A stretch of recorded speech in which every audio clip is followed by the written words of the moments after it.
தென்காசி மாவட்டம் ஆலங்குளம் அருகே உள்ள ஜீவா மேல்நிலைப்பள்ளியில் பொங்கல் திருவிழா தமிழர் மரபை நினைவூட்டும் வகையில் மாட்டு வண்டியில் கரும்புகள் கட்டி பாரம்பரிய இசையான மங்கள இசை, ஒயிலாட்டம், மயிலாட்டம் என பொங்கல் திருநாள் உற்சாகமாக கொண்டாடப்பட்டது.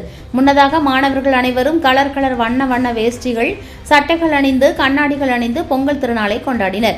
பெண்களும் தாவணி மற்றும் புடவைகள் அணிந்து பொங்கல் திருநாளை கொண்டாடி மகிழ்ந்தனர். மேலும் இந்த பொங்கல் விழாவில் மாணவர் மற்றும் மாணவிகளிடையே போட்டி போட்டு பொங்கல் வைக்கும் நிகழ்ச்சியும் அரங்கேறியது.